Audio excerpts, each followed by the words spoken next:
जय जिजाऊ, जय शिवराय, जय शंभूराजे. गडकिल्ले संवर्धन प्रतिष्ठान महाराष्ट्र राज्य सादर करीत आहोत शिवसाम्राज्याचे दिनविशेष. 17 जुलै इसवी सन 1673 छत्रपती शिवाजी महाराजांचा हा अस्सल कौलनामा अथवा अभयपत्र. पुणे प्रांतातील मौजे चिंचवडच्या मोकदमाने गावावर मोगलांची सततची आमदनी होते. तजवीज लागते, यामुळे गावात राहवत नाही.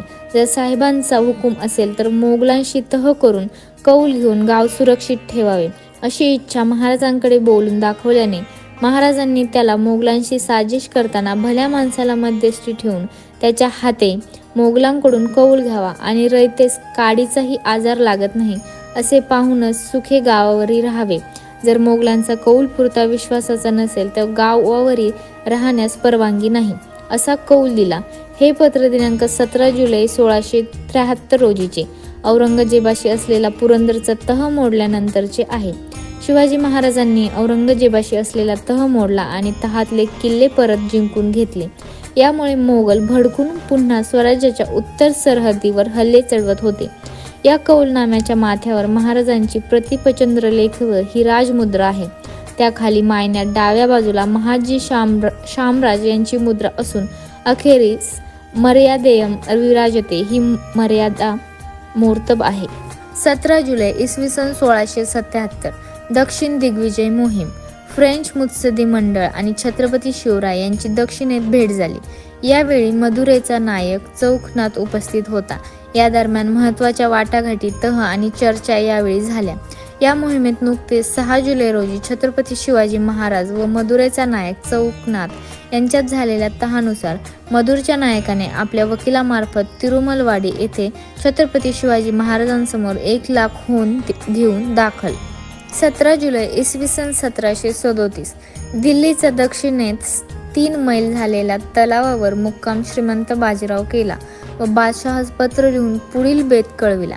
बादशहाने त्यास आपले 12,000 स्वार, 20,000 पायदळ व तोफखाना आपला सरदार अमीर खान याचबरोबर देऊन बाजीरावावर हल्ला करण्यास पाठविले.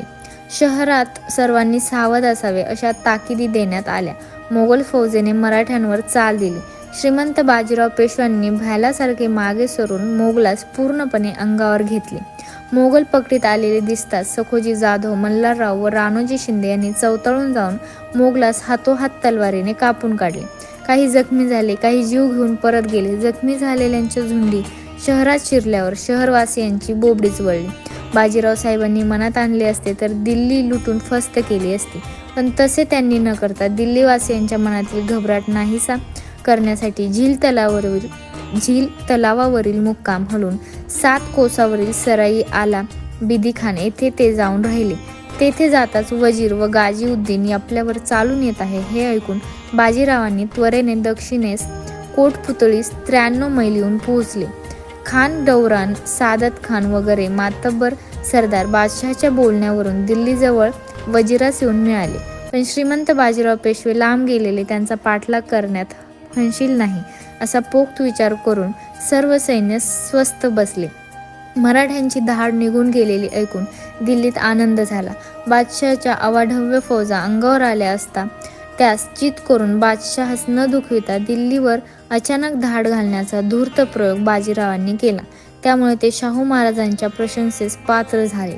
स्वारी दिग्विजय विजय मिळून मोहीम सिद्धीस नेऊन तारीख 17 जुलै 1737 रोजी पुण्यास आली. 17 जुलै इसवी सन 1798 नाना फडणवीसांच्या मुक्ततेची कहाणी.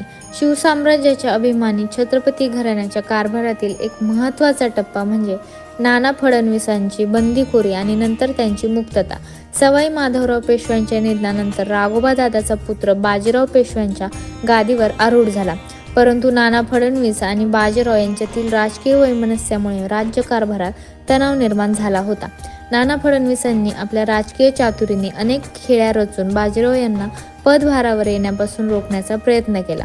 मात्र बाजीरावांनी आपली भूमिका प्रभावीपणे बजावली. दौलतराव शिंदे आणि नाना यांच्यातील संबंध तसेच इंग्रज, निजाम आणि नागपूरकर भोसल्यांशी नानांनी केलेले संधान हे सारे राजकारण अधिक गुंतागुंतीचे बनले होते. राजकीय संघर्षाच्या जटिल परिस्थितीत नानांची शिंदे यांच्या सैन्यात कैद झाली. परंतु 17 जुलै 1798 रोजी बाजीराव आणि दौलतराव शिंदे यांच्या प्रयत्नांनी नानांची मुक्तता झाली आणि पुन्हा एकदा त्यांचे नाते सावरले. तरीही बाजीराव पेशवा आणि नाना फडणवीस यांच्यातील एकमेकांबद्दलचा अविश्वास कायम राहिला.